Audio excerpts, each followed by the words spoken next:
One of the other things that we learned from that study is that the contrast in a lesion can change as we deform it. The more we press on the lesion, the contrast may change.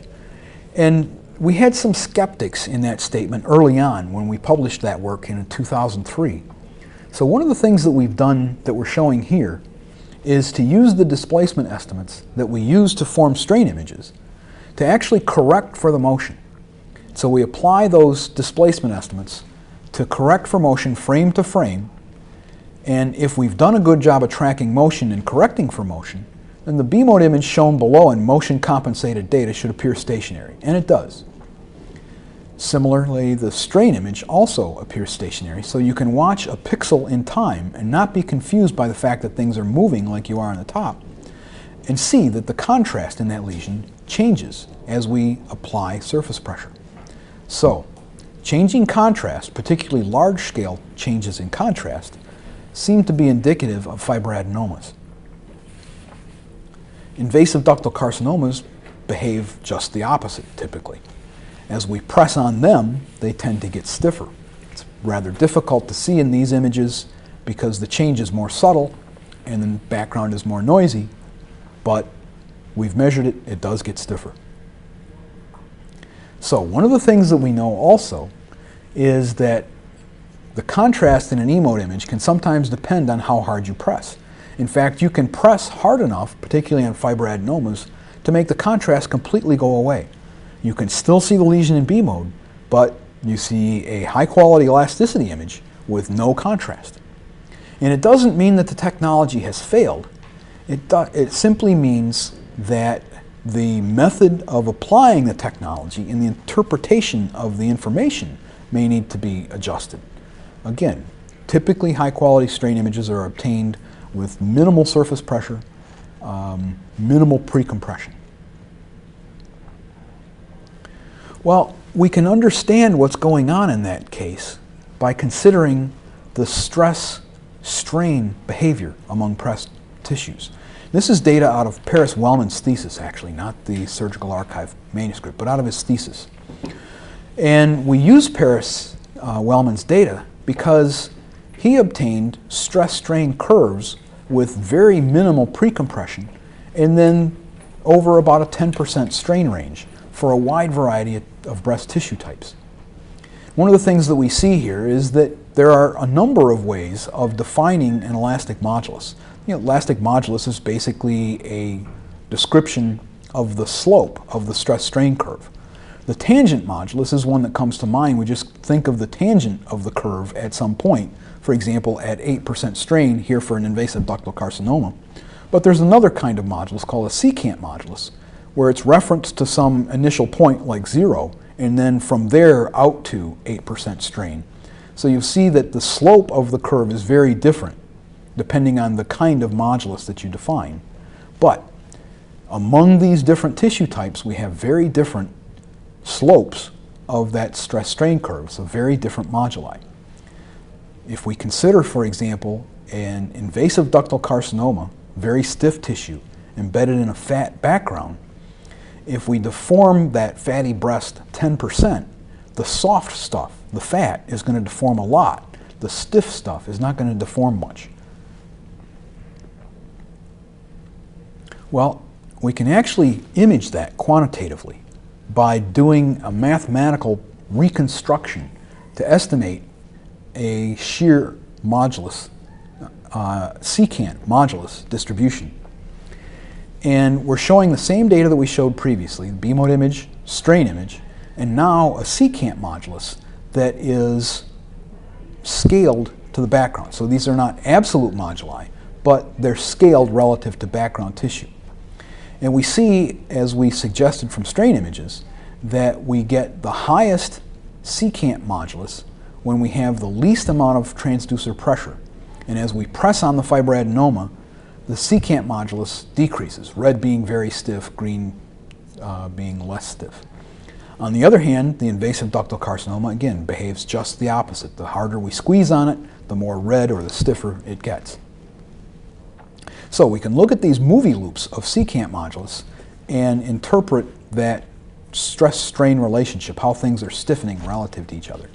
Another way of doing that is to do what's called a nonlinear modulus reconstruction, where we reconstruct a small strain shear modulus and then a nonlinear stiffening parameter, or a parameter that describes the curvature of that stress-strain curve. We see that the fibroadenoma starts out stiffer than the background tissue, but it doesn't really stiffen faster than the background tissue.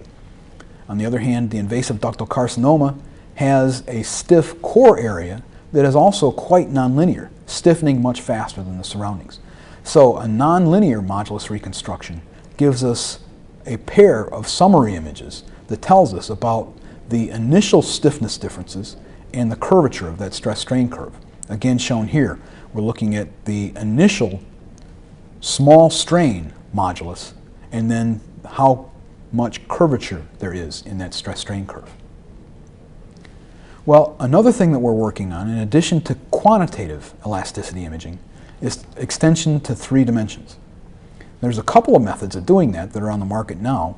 One is to use a mechanically rocked array, or a wobbler. Most of those are designed for obstetrics, and so they tend to be rather low frequency, particularly compared to breast imaging transducers.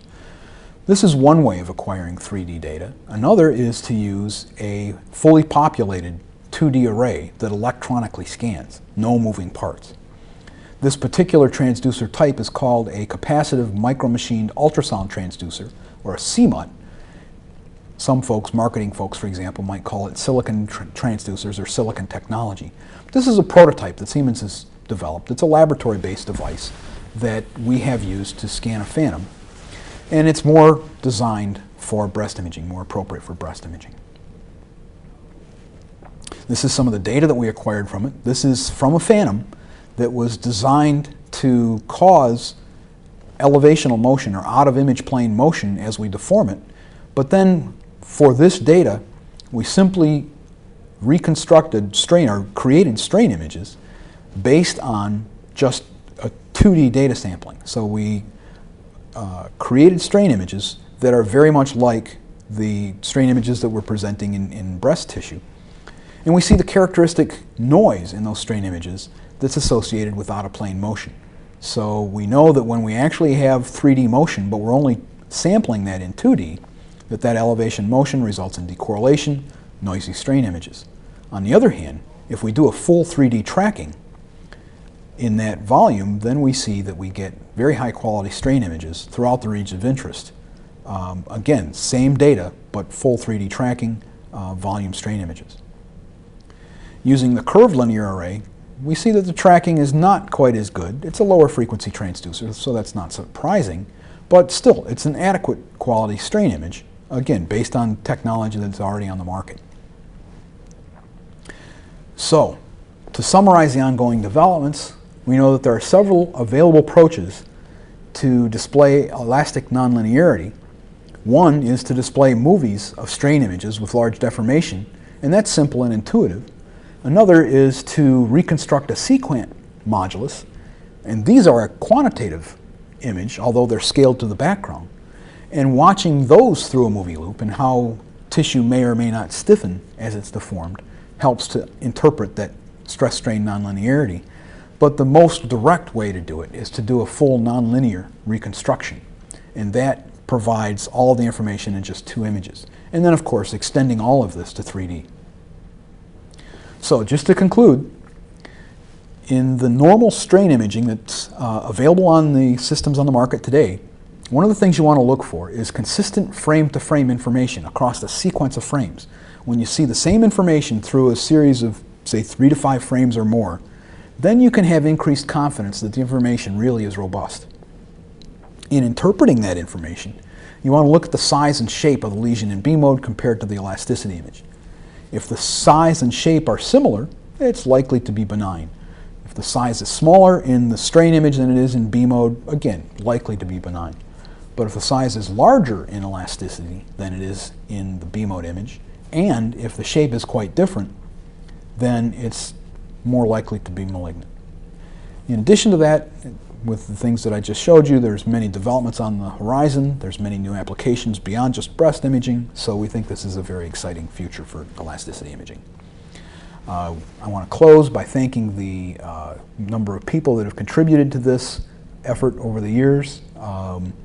Notably missing from this list are my colleagues that did the 3D reconstructions with us. That's Paul Barboni at Boston University.